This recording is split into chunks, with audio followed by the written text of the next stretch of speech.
my blood too. I'm ready to smell fear. Smell a lot. My competitors flex here. They smelled I was hot. I want it all.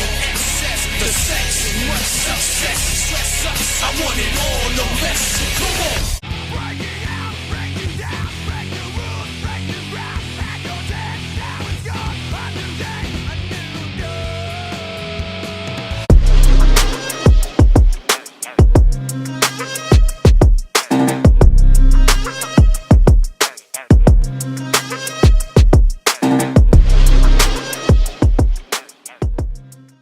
What up, it's your boy T-Burn Reaction. Today's Royal Rumble Reactions Part 2. So we're about to get some more, another one from partsFUNknown. Now, the Royal Rumble is all about the big Royal Rumble matches as well too, to see who will become the #1 contender, future #1 contender for the top title in WrestleMania, as Royal Rumble is always the beginning of the road to WrestleMania. But we cannot forget it's still a pay-per-view, so some championship matches are going to happen as well too. As we have this year, championship matches going to happen is the top championship match we have is Bianca Belair versus Alexa Bliss for the Raw's Women's Champion. I think Charlotte is defending the SmackDown Women's Champion, if I recall. Let me double check. And of course, we got the big match between Kevin Owens and the Tribal Queen for the Undisputed Championship as well too. But we're going to check out from partsFUNknown 10 best championship match from Royal Rumble pay-per-views, and there have been some great ones as well too. So without further ado, let's check them out.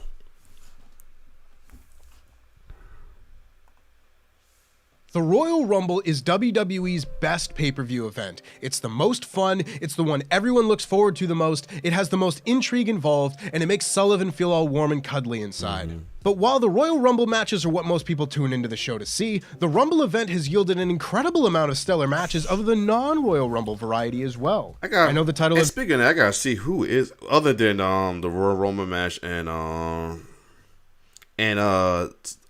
realized maybe I said 2023. Who is also fighting besides the matches though? So we got that.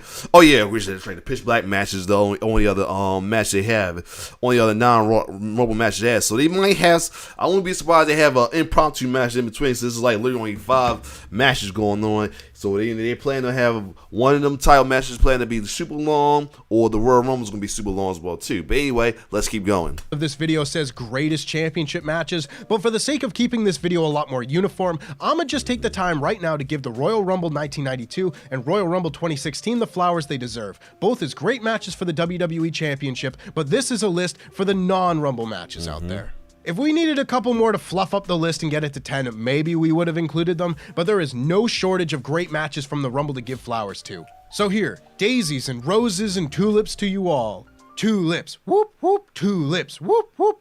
I'm Tempest, hailing from partsFUNknown, and these are the 10 greatest championship matches from the Royal Rumble. But before we get on with our list, make sure of course that you like this video, subscribe, and enable notifications to always on so you never miss a fun list just like it, and it really helps out the channel, so just ring that bell, ring it, ding ding, ding ding ding ding ding ding ding. Number 10, the Dudleys vs. Edge and Christian, 2001. Here is the match that Adam Blampied refused to have not be on this list. The 2001 Royal Rumble is one of the best WWE pay-per-views of all time, and it does indeed have one of the best opening matches of any WWE pay-per-view. The WWE Tag Division was still firing on all cylinders in 2001, with the epic game of musical belts being played between the Hardys, the Dudleys, and Edge and Christian, with the latter of those two teams going toe-to-toe at the 01 Rumble. The action is crisp, the crowd is in fuego, you get a title change which always fires the people up, and the whole match is just filled to the brim with peak Attitude Era energy that just makes me feel so... There may be better wrestled matches out there, but here at PFKHQ, we rank matches based on vibes, and the vibes in this match are immaculate. Well, as long as you ignore the poorly aged concussion selling from Bubba Ray Dudley, but hey, it was a different, much stupider time. Number 9, Chris Jericho vs. The Rock, 2002. Chris Jericho's reign as undisputed WWF champion is not remembered for many good things. He beat The Rock and Steve Austin in the same night to win the title, and then, well, Jericho never really brings up what happened next. His reign was pretty stinky, with the focus in his feuds going everywhere but on him, but throughout all of this, there is one glimmer of quality wrestling in the form of his Royal Rumble 2002 title defense against The Rock. Jericho and The Rock have always had very good chemistry together, whether it be as promo partners, tag partners, or opponents. And even with copious amounts of interference and shenanigans from notable worst referee of all time, Nick Patrick, as well as a belt shot, nut shot, and the most blatant feet on the rope spot ever, this is a really good match. This again has the kind of Attitude Era wackiness that gets the early 2000s crowd all hot and bothered, and if the entirety of Jericho's reign would have carried the same energy, maybe people would have looked back on it a little more fondly. Number 8, John Cena vs. Umaga, 2007. Some may or may not know, but 2007 was the year that John Cena was the man. His track record on pay-per-view that year was incredible, serving as the highlights of his year-long reign as WWE Champion. The beginning of that year, however, saw him go toe-to-toe with Umaga, a man who never became world champion in WWE, but absolutely should have. The Samoan Bulldozer fell to Cena at New Year's Revolution, but stood toe-to-toe with Cena again in a last man standing match at the Royal Rumble, a match that surpassed their previous match in every way imaginable. Cena was not a finesse performer by any means, especially at this point in his career, but he damn sure could fight, and a rough and tough, weapons-filled brawl with a monster that he had to choke unconscious with the ring ropes is my kind of fight. It's a shame that Umaga never quite reached world title contention again after this match, but this was certainly one of the best title matches of Cena's career to that point, and a great way to kick off Cena's impeccable 2007. Number 7, Kevin Owens vs. Roman Reigns, 2017. This is when, and crazy. Oh no, this is not this one. This is the last one, like last year, I think, or year before. But it's crazy how this one, when Kevin Owens was the heel and Roman was the face. Debate about whether to include Kevin Owens versus Roman Reigns from the 2021 Royal Rumble on this list. Their last man standing match is also very fun and includes the third best use of a golf cart in wrestling history, behind Sammy Guevara's brains being scrambled and Raven almost killing WrestleMania X7. But that match doesn't have a crowd, and this one does. The referee also stops his count to help Roman escape defeat in that match, which is just absurd. Nay, at the Royal Rumble in 2017, then Universal Champion Kevin Owens puts his title on the line against Roman Reigns in a no DQ. Crazy, and then again, just like with him and Brock, back when I didn't like KO, but I was rolling with Roman. Chris Jericho in a Shark Cage match. There are some nutty spots in this match, like Kevin Owens being pushed through the Iron Throne. If instead of being made of 1,000 swords, it was made of 1,000 chairs, a Superman punch with brass knucks, and finally a run-in from Braun Strowman to somewhat ruin the fun. That's bad. Although it kept Roman from beating Owens from the title. That's good. But it meant Roman ended up being the number 30 entrant in the Royal Rumble that night. That's bad. But this match itself? That's good. Number 6, Kevin Owens vs. Dean Ambrose, 2016. Quite a lot of talk of last man standing matches on this list. Here we have another example of one, this time with Kevin Owens taking on Intercontinental Champion Dean Ambrose at the Royal Rumble in 2016. This match is memorable to me for a few reasons. Among them are the excellent finish with KO taking the big flip bump through a tower of tables, and Big Kev putting his hand directly in Michael Cole's face and breaking his glasses, which I'm choosing to believe was completely intentional and adds a full star of enjoyment onto this match for me. This is just such a fun match. The 2016 Rumble is a damn fine pay-per-view, and this is the best match on the whole show. The Intercontinental Championship has gone through more than its fair share of peaks and valleys during its lifetime, but every once in a while the belt would end up on the right people, able to put on a performance of the night and result in a truly fantastic match before the belt would inevitably end up back on The Miz, and oh god, I've just kicked a Miz fan hornet's nest, and I'm gonna run now bye. Number 5, Chris Jericho vs. Chris Benoit, 2001. A lot of the time we say the top 2 or 3 entries in a list can mostly be interchangeable as they all come pretty close to being the best, but on this list, any of these top 5 matches can be argued as the best one, and you will hear no argument from me.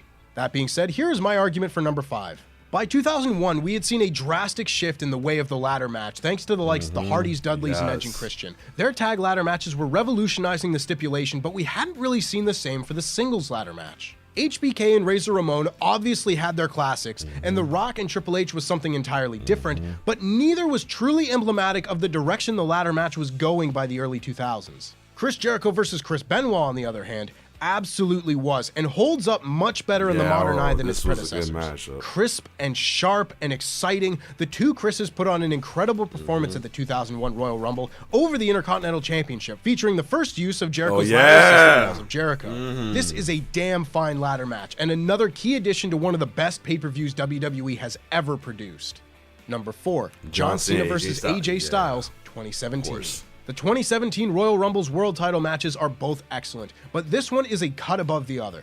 John Cena and AJ Styles' 2016 rivalry had seen Styles solidly ahead of Cena in singles wins, resulting in Styles winning the WWE Championship in the fall. Now with the stakes raised even higher, Cena now looked to tie Ric Flair's 16 World Championship record that actually isn't the real record, but that's a fact for another time. This match is perhaps the peak of John Cena's style. Big move, kick out, lie there, big move, kick out, repeat. Yes, it is a formulaic match, but I'll be damned if that formula didn't produce some incredible matches. This match in particular is so impressive, with Cena and Styles never leaving the ring once during their 24-minute classic. They're just taking the 50,000 people in the Alamo Dome on a ride, complete with intense drama and excellent character moments like Styles reaching for his title after he's lost, only to collapse back to the map when he gets handed to Cena. You could argue this is the best match of John Cena's career, and what a career he's had. Number 3, Kurt Angle vs. Chris Benoit, 2003.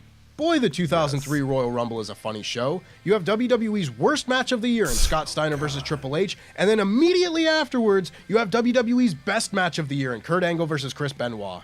Angle and Benoit always had absolutely insane chemistry. The kind of chemistry where they could just get in the ring together and just grapple with nothing being called, nothing being planned ahead of time, and it would still end up being This was around time SmackDown was literally damn near the A show, for real, man. This was the A show, man. It was, you cannot tell me it was not the A show. The best thing on the show. This match is the best of their epic rivalry, with a crowd hungry to see Benoit win his first WWE Championship, only to be disappointed by Angle not willing to give up his title. I say disappointed loosely, of course, as the 15,000 in attendance in Boston gave Benoit a standing ovation after the match, which is always a sign that the crowd has appreciated a special performance. Among them may have been Triple H, as Kurt has said that Triple H told him this was the best match he had ever seen when he got back to the curtain. Maybe he was just amazed by the gap in quality between this match and the one he had just had.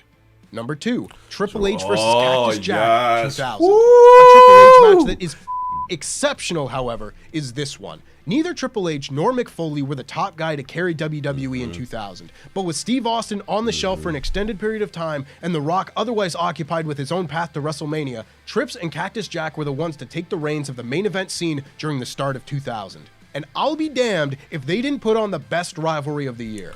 Triple H had yet to fully prove himself as the top heel of WWE. He had been WWE champion a few times and was well on his way, but needed a true career-solidifying rivalry to cement that position. Enter Cactus Jack, the hardcore legend and the perfect person to make Triple H have to prove his toughness in order to remain a credible top guy in the eyes of the fans. At the 2000 Royal Rumble, these two had a legendary street fight inside Madison Square Garden, complete with every form of violence you could ask for from a WWE main event of the time. A wildly intense crowd, brain-melting violence, complete with a beloved babyface and a truly detestable heel. This is a real lightning-in-a-bottle match that is maybe the most integral moment of Triple H's rise to the main event scene, and it is by far my favorite Triple H match of all time. But in terms of matches at the Royal Rumble, it finishes just shy of number 1, Brock Lesnar versus John Cena versus Seth Rollins, 2015. For as dog shit, god-awful, put it in a hole, set it on fire, and bury it still screaming bad as the 2015 Royal Rumble event is, it does have the best example of a great match on a bad show ever. Go watch Adam's list of great matches on terrible pay-per-views to find out the other 9. Brock Lesnar, John Cena, and Seth Rollins went to war over the WWE Championship at the Rumble, and I don't know if a perfect match exists, but if it does, this is one of them. This is the good, the bad, and the ugly, with the good John Cena fighting valiantly against the bad Seth Rollins, who was trying to weasel his way into the title, with J&J Security doing his bidding, and the ugly movie monster Brock Lesnar, who was intent to destroy everyone in his path with no discrimination. This was the most perfect example of Brock Lesnar's Suplex City Destroyer of All Mankind run, and the people were 100% behind him and his sheer awesomeness. You had amazing spots like Brock Lesnar suplexing both of J&J Security at once, Seth Rollins hitting the most graceful flying elbow of all time, and Lesnar emerging from the grave to run wild and retain his title, because unstoppable killer Brock Lesnar was at one time the thing we all wanted. And then, unfortunately, this pay-per-view had to keep going. And that's our list. Make sure, of course, that you give it a like if you enjoyed it and subscribe. And yeah, this was a good little video right here, though. That was a great match. I think I remember dude seeing that live as well too. Like this, yeah. But like I say, I already feel bad for. I heard somebody talk about that Royal Rumble match where how the plan was, how the booking with Roman. I always feel bad about that Roman back then. Don't care shit about the current Tribal Chief Roman. But other than that, if you like my reaction, like, share, subscribe to my YouTube channel. It's your boy T-Bird signing off. One love.